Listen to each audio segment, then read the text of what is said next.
Ieliks iekšā to zāģi. Tā. Un dot maisiņu arī. Un tad sēdies aizbrauksim līdz mājām.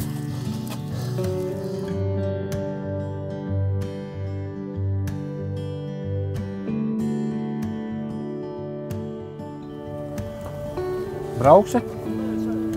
Nu, skaties?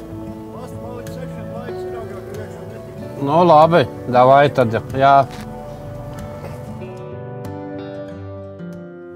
Edvīns ir cilvēks, par kuru piezvanīja man sociālais dienests un teica, ka cilvēks dzīvo ļoti nomākts, depresīvs, kurš negrib dzīvot, kuru vēlme ir aizmigt un no rīta nepamosties.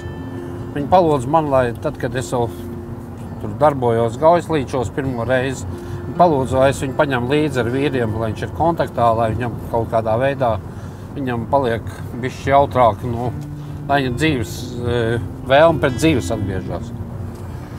Tad es viņu paņēmu līdzi, un tad es katru rītu, kā braucu uz darbu, es viņu savācu, aizvedu uz Gaujaslīčiem un vedu mājā, braucot vedu mājās. Vienu rītu, kad mums bija sarunāts, ka es viņam zvanu, viņš neceļ klausuli. Un es saprotu, ka kaut kas nav labi. Es zvanu vēlreiz, viņš neceļ klausuli. Es atbraucu šeit, un viņš ir viss nodauzīts asinīs. Es saku, kas ir noticis, viņš saka, labi, nekas, rītdien izstāstīšu. Es skatos, ka viņš runā adekvāti, viss kārtībā. Es saprotu, viņš pie pilnas apziņas, labi, neiešu cilvēku ar vārdu vilkt uz slimnīcu.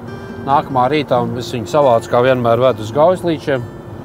Un viņš novelk džemperu un parāda, ka viņam viss elkonis ir sadragāts, pilnīgi viss asiņojums aptīts ar dvieli, tik liela lupat kā vidēja lieluma dviela. Viņš viss ir asinīs, es saku, viss ģērbies, braucam, vedam uz slimnīcu. Kā saka, viņš izstāstīja, ka viņa kaimiņš viņam ir uzbūts ar beisbola nūju, viņš ir nodauzīts. Es saprotu, redzot to dvieli, es saprotu, ka labi tur nav. Mēs aizvedām uz slimnīcu, viņam ir sadragāts kauls bija, viņam taisīja, lika ģipsi, ielika iekšā metālu. Ja mēs to nebūtu izdarījuši, būtu sākusies gangrēna visticamāk.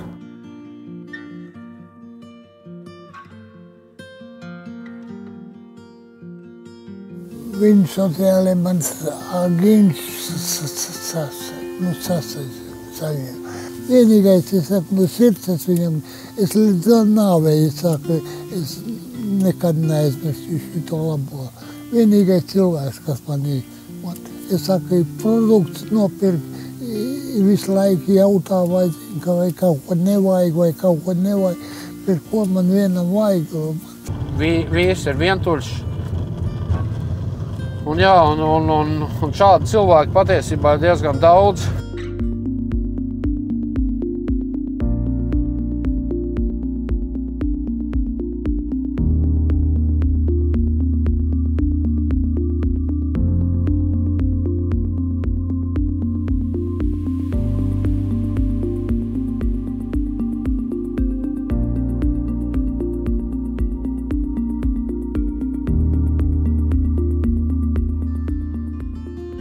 Piecpadsmit gados jau es sāku pamatīgi dzert, un tā dzīve aizgāja.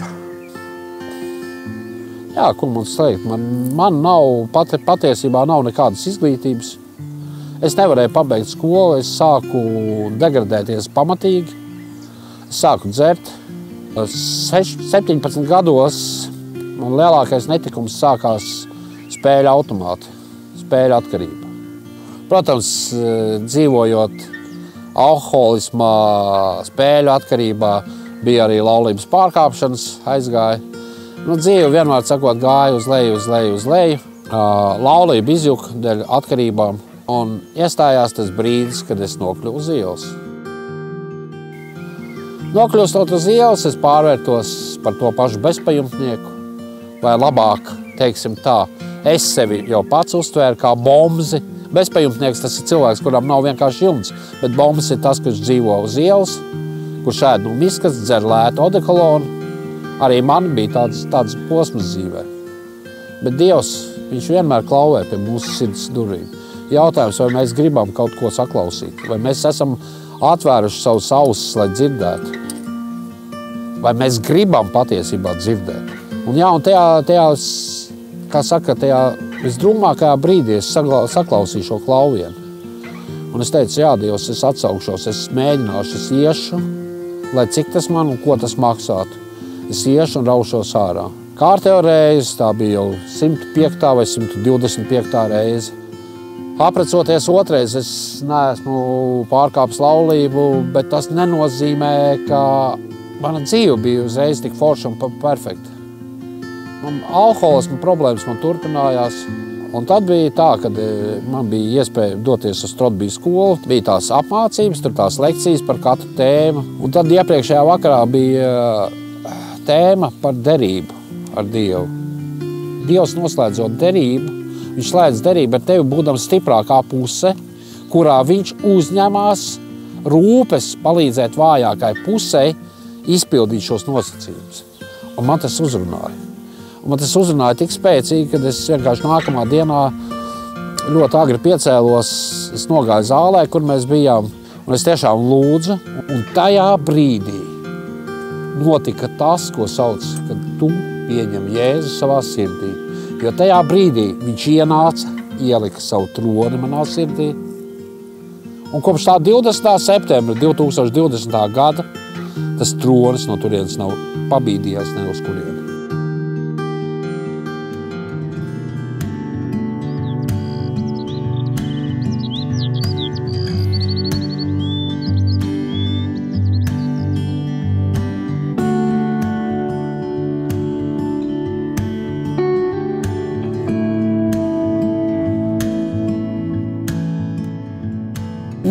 Es esmu Ieva,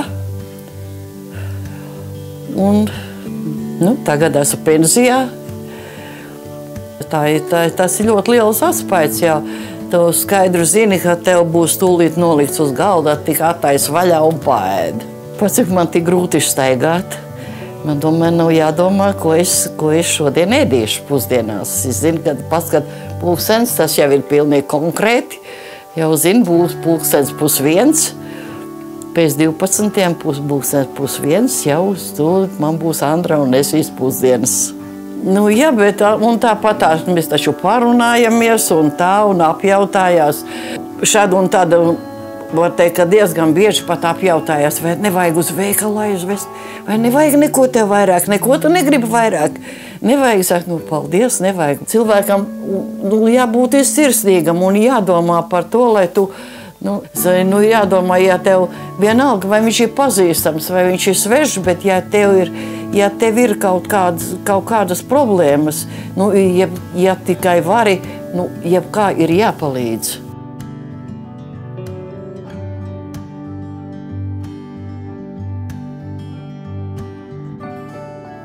Lai saprastu, kāpēc šī kalpošana ir šāda un kā viss tas sākās, mums ir jāatgriežās vēl atpakaļ manā bērnībā, Padomju Savienības laikos. Tad, kad es piedzimu, es biju pirmais bērns ģimenē un par mani rūpējās. Es augu, man nekas netrūka un viss bija labi. Tad manā dzīvē parādījās māsas, bērnu dalītā mīlestība, bērniem rodās pirmie aizvainojumi, aizskaitinājumi. Tad tuvojās perestroikas laiki, pārmaiņas, sākās 90. Un sākās laiks, kad bija tā, ka 3 dienas mums mājās nebija ko ēst. Bija bats. Tad draudzē saņēmām kaut kādu palīdzību. Un tas likās, wow, super. Tajā brīdī es domāju, šobrīd ir šāda situācija. Varbūt kādreiz dzīvē, es domāju, varbūt man būs iespēja kādam palīdzēt arī tā. Bet tajā laikā, es to domāju, bet tajā pašā laikā es ēdu to, kas tur bija, jo es biju badā. Un es zinu, kas ir būt badā, es zinu, kas ir tad, kad tev nekā nav, kad tu mēģini kaut kādā veidā vispār eksistēt, un tu esi vēl bērns.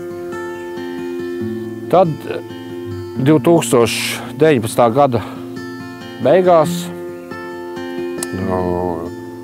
decembra mēnesī, man bija grandiozi plāni. Es biju Ziemassvētku vecīts. Es darbā ņēmu visas iespējamās haltūras, visas iespējamos maršrutus, braukt visu, ko varēju. Man bija plāns decembra mēnesī nopelnīt tuvu pie 3000 eiro pa mēnesi. Un 23. decembrī, turpat pirms Ziemassvētkiem, mana visa vēlme, skriešana un plāni apstājās ar to, ka es salauzu kāju. Gāja laiks, 3 mēnešus nosēžot ar ģipsi, vajadzētu atgriezties darbā. Un tad sākās mūsu slavenais Covid-19, jo darbā atgriezties es nevarēju. Es uzsāku rehabilitāciju. Pēc rehabilitācijas beigām darba devējs teica, piedod, čalīt, tu esi 5 gadus strādājis, mēs to cienām, viss ir kārtībā, bet mums reāli nav ko tev piedāvāt. Un tad es nolēmu izdarīt to, ko Dievs saka. Iesēt citos. Un, teiksim, tā pēdējā nauda, kas man bija, pēdējā viss, kas man bija, es iesēju citos cilvēkos. Es reāli nopirku produktus un palīdzēju cilvēkiem. Es sadarbojos vēl ar biedrībām, kas man palīdzēja ar pārtiku. Es vadāju it kā zem viņiem sākumā šo pārtiku. Ja kāds man būtu pateicis, kad no tā brīža, kad es iesēju, un uz šo brīdi, kas ir šobrīd, kad tāda būs šī situācija, es neticētu. Un es arī zinu, ka es pats to nevarētu izdarīt. Jo vēlme cilvēkiem ziedot, atbalstīt mūsu darbu, nav mans nopelns, bet Dieva noskaņotās sirds. Šo 14 mēnešu laikā mēs esam palīdzējuši apmēram 600 pārtikas pakām. Mums nav konkrēta lieta, ko mēs atteiktu. Mēs izvērtējam, vai mēs to varam, un mēs to darām. Šobrīd mums sēsīs ir 21 cilvēks komandā, kas mums palīdz. Smiltenē mēs esam atvēruši filiāli, kur arī tiek veidot komanda, kas aktīvi darbojās. Mēs braukājam Cēs novads, palīdzam Cēs novadā, Smiltenes novadā un arī Trikāta, kur mēs arī šomēnes plānojam aizvest 35 pārtikas pakas. Mūsu biedrība ir norganizējusi arī turpmāk plāno organizēt finanses plānošanas kursus, kur ģimenēm palīdzēt saplānot savu budžetu, iemācīties pareizi rīkoties ar naudu, atdodot no sākuma parādus. Motivējam cilvēkus nepirkt nevajadzīgas lietas, jo nevajadzīgo tēriņu ir ļoti daudz cilvēkiem. Mēs mēģinām, kā saka, no fiziskās nabadzības uz garīgo bagātību. Visam pamatā ir tas, ka mēs gribam parādīt to, ka Jēzus viņus mīl. Gins draudzē ir gājis, jeb sevi saistījis ar kristīgām lietām un ar draudzi jau ļoti daudzus gadus. Un, mēs nebijām ne pirmā draudze, uz kuru viņš atnāca, bet vienkārši vienā brīdī viņš bija tādos meklējumos un diezgan neapmierināts ar daudzām lietām, kas dzīvē viņam apkārt notiekās, un kaut kā viņš atrada ceļu pie mums. Taču tie bija plus mīnus, varētu teikt, kādi 2 gadi atpakaļ, kad viņš nonāca kādā bībeles skolā, un tur viņš piedzīvoja tādu ļoti izteiktu atzimšanu priekš sevis, kad viņš aizgāja viens cilvēks un viņš devās mājās citādāks. Un burtiski vienā brīdī Gins man saka, es redzu, ka man apkārt daudzās jomās man dzīvē neiet. Bet viena lieta es redzu, tiklīdz es sāku kalpot cilvēkiem, tā ir lieta, kur vienkārši Dievs sveitī plūst un lietas notiekās. Un viņš teica, man liekas, ka man vienkārši jāturpina ir to darīt. Un Gins bija drosmīgs, viņš bija gatavs riskēt, bija gatavs atteikties no kaut kādas drošības savā darbā, vai tas, ko normāli kā vīrietis, ko viņš varētu meklēt, ir meklēt kaut kādu stabilu darbu, kur viņš varētu būt stabilus ienākumus, pelnīt un rūpēties par savu ģimeni. Viņš kādas lietas bija gatavs riskēt, lai uzņemtu šo, ko tajā brīdī es pat nezinu, vai viņš varēja nosaukt kā Dieva aicinājumu, bet vairāk kā tādu lietu, kas likās sanāk, kaut kas notiekās tur. Un tajā brīdī, kad tu noliec sevi tajā pozīcijā, kur tu ļauj Dievam tev lietot, kur tu sāc kalpot, tā ir labākā vieta, kur mēs varētu augt. Es zinu to, ka visgudrākie hokeisti ir dīvāni hokeisti. Un, man liekas, tāpatās arī draudzēs visgudrākie kristieši ir solos sēdētāji. Bet tajā brīdī, kad tu sāc rokas likt pie ārkla, kad tu sāc reāli darīt lietas, tad tik daudz lietas mainās. Un tajā brīdī, kad viņš dara lietas, kad viņš kalpo, kad viņš nodod sevi tādam Dieva darbam, kad viņš ļaujās būt Dieva vadītam, tas ir tas, kas visvairāk arī nes un veido to briedumu viņa dzīvē. Un ne tikai viņa vienkārši kurš to darītu, viņa dzīvē tad tiek veidots briedums caur to. Kādā sestdienā, kad mēs šeit tikāmies, tad notika talka, man bija ģitāra, mēs dziedājām, un tad, kad vajadzēja sasaukt ļaudis, es teicu, tad mēs slavējam Dievu ar dziesmām, un Gins slavē Dievu ar katlu, ar ēdienu, jā. Reiz gatavošana ir slavē Dievu. Un Dievu var pabarot citus, jā. Tiem, kas ir trūkumā, tā ir liela vērtība. Svarīgi, ka cilvēks ir paēdis, vienreiz viņš paēd, divreiz viņš paēd un viņš aizmirsts. Bet svarīgi ir šī cilvēka sirds. Lai šī sirds tiešām sadzird, kā uz viņu runā. Nevis mūsu ēdiens vai mūsu darbi, bet Tēva mīlestība. Ļoti daudz cilvēku nevar atvērties Dievam, jo viņi nesaņem to siltumu no apkārtējiem. Bet arī Jēzus saka, tā pazīst, ka jūs esat mācekļi, jo jūsu starpā būs mīlestība. Arī Jēzus arī saka, mīliet pat savu ienaidnieku, jā, un palīdziet tiem, kam ir kādas grūtības. Tik daudz dzīves ir mainītas cilvēki. Kaut vai ar šo gada ilgo kalpošanu mēs esam redzējuši, kā cilvēki uzplaukst no tā, kad viņš ir bijis vientuļš un pamests. Viņam nebijis nav neviena, un tagad viņš tiešām priecājās. Arī šeit ir vīri uz vietas, kurš bija depresija nomākts, bet tagad viņš vismaz jūtās piederīgs.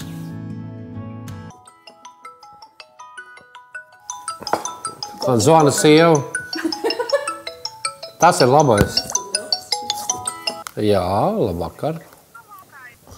Labvakar. Čau. Un tagad man ņem interviju, kas priekš manīm ir Kristīna un kā viņa palīdz man kalpošanā. Un tu tieši piezvanīji, laikam ar atgādījumu, lai es pateiktu visu, kā vajag. Lai es nekļūdītos. Skaidrs. Labi. Davai jauku tev vakar. Čau. Buča. Principā, sieva ir tas pamats, kāpēc vispār šī labdarība eksistē. Jo viņa, lai es varētu darboties labdarībā, viņa darbojās naudas pelnīšanā šobrīd. Visvairāk, es teikšu tā, ir viena lieta, ko es arī visos citos cilvēkos ļoti novērtēju un ko es gribētu, lai manos bērnos tā ir pateicīga sirds. Mani sauc Kristīne. Es esmu Ginta sieva. Mēs ar Gintu esam laulībā 8, jau drīz būs 8 gadi. Mums ir kopā ģimenē 5 bērni. Varbūt jūs redzējāt, Facebookā ir kāds bildes, kur man puika ar vidējo meiteni nes pusdienkārbiņas senioriem. Un tas ir mums pretējā kaimiņiene, viņa ir 80 gadi. Un viņi ļoti vienmēr ar lielāko prieku to dara, jo tad jautājums ir, kurš nesīs, un tad ir es un es. Un, tā kā mēs pat tos bērnus nevis kaut kā apzināti mācām, ka tas ir labi un tas ir vērtīgi, bet drīzāk tajā, kad mēs gribam, lai viņi caur to, kā mēs dzīvojam, kā mēs darbojamies, lai viņi caur to redz un tā kā iemācās. Piemēram, vīrs šo te bīzelai darbu veids bez maksas, viņam neviens par to nemaksā, bez atalgojumu. Un tāpat laikā es esmu tā, kas pelna naudu ģimenei, lai cik tas varbūt stereotipiski neliktos, jā, bet šajā gadījumā tas ir mūsu modelis. Un es uzskatu, ka tā ir mana kalpošana manam vīram. Tas, kas varbūt ir svarīgākais, ir tā mūsu kopējā sadarbība, kad viņš zina, kas man ir jādara, un tajās dienās viņš neieplāno, un attiecīgi, tad, kad viņam ir jādara, tad es atkal neieplānoju savas darbus. Manam vīram noteikti visvairāk un vislabāk man izdevās tad, ja es viņu atbalstu, un es viņu iedrošinu, es viņu uzslavēju, un neskatoties ne uz ko. Jā, šobrīd šeit pat, kur mēs aizmugurē redzam Gaujas-Līču, apvienojoties biedrībām Gaujas-Līči, labākai rītdienai Bīzelaita nodibinājumam Diakonijas centram. Esam nolēmuši uzsākt lietu, kas palīdzēs sociālā videi labiekārtoties, teiksim, Cēsīs. Mums ir plānots dienas centrs, kas būs apakšā tur ēkā. Ir plāns par rehabilitācijas centru, bet pirmais, uz ko mēs tagad liksim uzsvaru, ir tas, kad mēs mēģinām atjaunot telpas, lai iekārtotu virtuvi. Šo mēs gribam aprīkot kā virtuvi, lai varētu parūpēties par Cēsu novadu cilvēkiem, sagādāt viņam siltas pusdienas. Jo ir cilvēki, kur nevar atļauties sev siltas pusdienas katru dienu. Mēs gribam to nodrošināt. Kas ir galvenās vajadzības? Būsim godīgi. Galvenās vajadzības cilvēkiem nav materiālās. Jebkuram cilvēkam ir vajadzība piederība, pieņemtība un mīlestība. Bet šīs lietas cilvēks var saņemt tikai tad, ka viņam ir no kā viņas saņemt.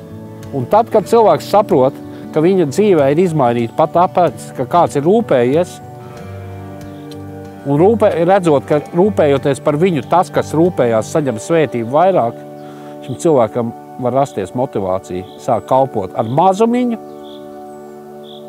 un viņa kalpojot ar mazumiņu, viņš sāk saņemt svētības vairāk. Cilvēks tas, kurš sēj, nekad nebūs neēdis.